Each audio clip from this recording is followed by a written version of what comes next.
Hello students, how are you all? I just hope that you all are well and you all are safe. Now students, since your first term examination is over, we'll continue our studies. But before that, I want to congratulate all those students who have got more than 35. They have got good marks without cheating. And those students who have got less marks, less than 15, then that means they did not study. That means they need to work hard and they have to pay attention towards their studies. Now students, will continue with our same chapter number 3, elements, compounds and mixtures. In the previous video I told you about what are elements, what are mixtures, what are compounds. Today you're going to learn about elements, its occurrence, its basic unit and what are its properties. So let's get started. Elements, is a pure substance which is made up of only one kind of atoms. And elements, they are present everywhere in every places. It is present in the universe, it is present in the earth's crust, in the atmosphere where we live, and in our body also. So what are these elements and what are their percentage? Let us study that. In the universe, hydrogen and helium, they are the most abundant elements. Most abundant means they are rich or they are found in large quantity.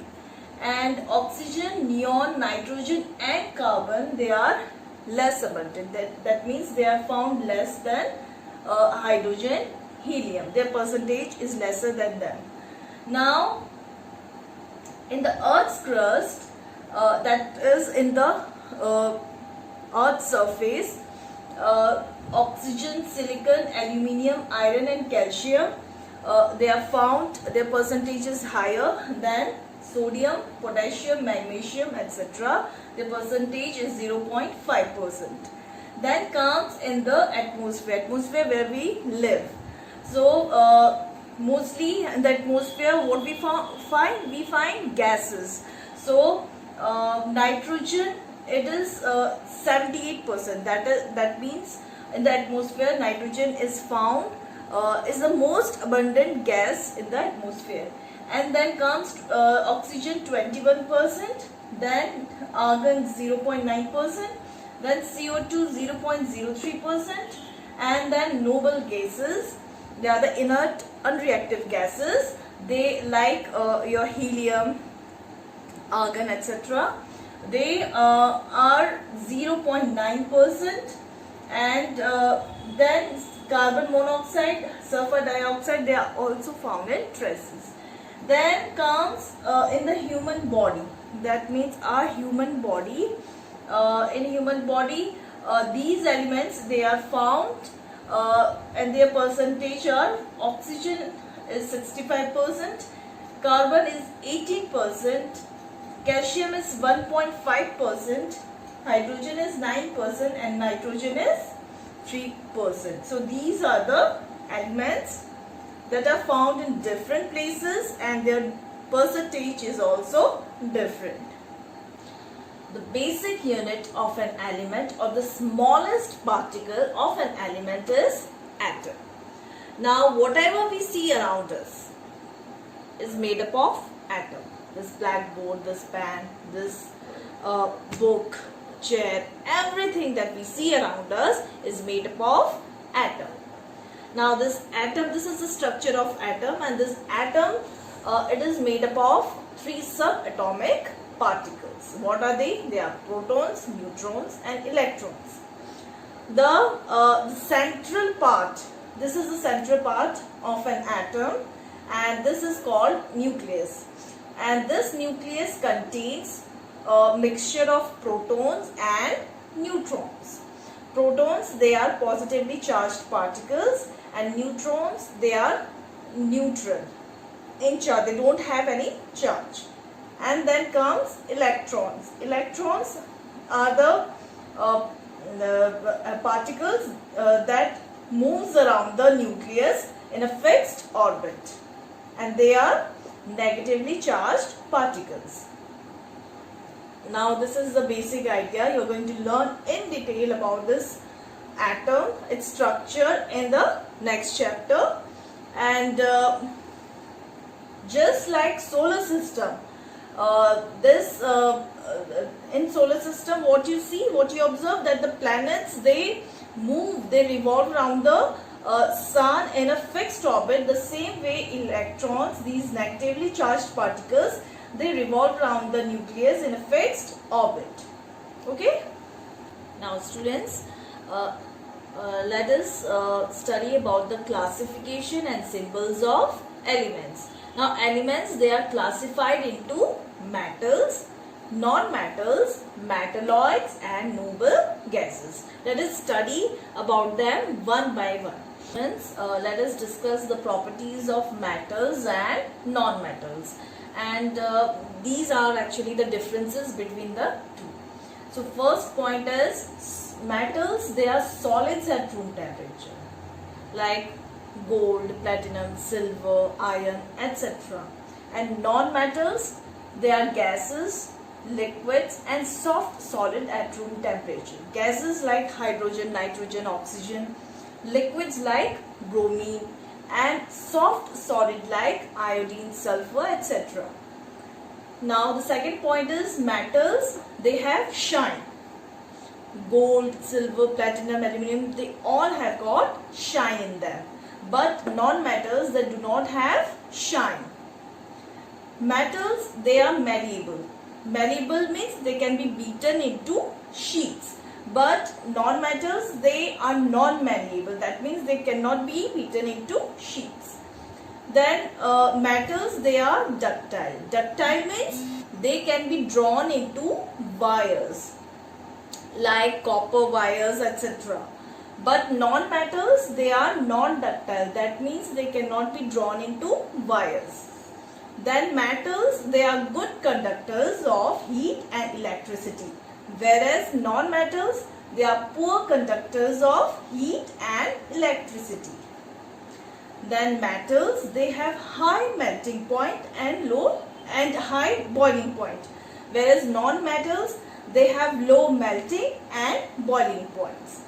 And the last property or the last point is that metals, they have high density, but non-metals, they have low density. So these are the properties of metals and non-metals. Now students, comes metalloids and noble gases. Metalloids are the elements which shows properties of both metals and non-metals. For example, boron, silicon, arsenic and antimony. Let us take an example of boron. Now, boron is an element which shows the properties of both metals and non-metals. How? Boron is solid in room temperature, and what it does, it has a high melting and boiling point. But it shows the properties of non-metals also. How? That boron, it is poor conductor of heat and electricity, and secondly, that it is less dense, or it has low density. Then comes noble gases. Now noble gases, they are the elements which are present in traces in the air and are chemically inert or unreactive. They are called noble gases. For example, helium, neon, argon and krypton. Let us take an example of helium. Now helium is a noble gas. In all the airships or in the balloons, air balloons, helium is used. Why? Because it is less denser than air, and secondly, that it doesn't burn in the air. So helium is used in place of hydrogen these days, and the other uses of noble gases like neon, argon and krypton are that these are used in argon.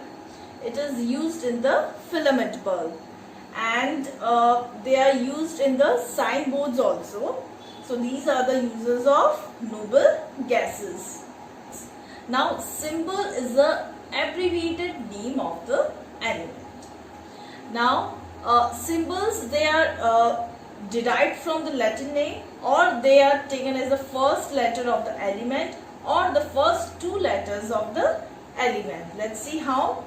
The first letter is taken from the element, like hydrogen H, so the symbol is H. Oxygen, first letter is O, so O is the symbol of oxygen. Then nitrogen N and carbon C. And in some elements the first two letters are their symbols, like calcium Ca, aluminium Al, bromine Br, and silicon Si. And in some symbols, they are derived from their Latin name. For example, for copper, Cu is a symbol and Cu is cuprum. And iron, the symbol is Fe, which is ferrum. And gold, it is Au, which is aurum. So this is how different symbols are given to different elements. No two elements, they have got the same symbols. Okay, students, these are elements and their symbols. Some elements and their symbols I haven't written here. Metals, these are the metals, these are non-metals, those are metalloids, and these are noble gases. Now see, metals, potassium K, kalium is actually its a Latin name.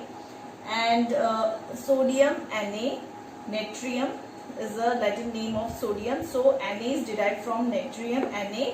Calcium Ca, its first two letter. Then magnesium Mg, aluminium Al, zinc Zn, iron Fe, ferrum, lead plumbum, so Pb is taken from there. Copper cuprum, so Cu is taken from its first two letter of the Latin name. Then non-metals are hydrogen H, first letter, nitrogen N, oxygen O, fluorine F, chlorine Cl, bromine Br, iodine I, carbon C, sulfur S, and these are the metalloids.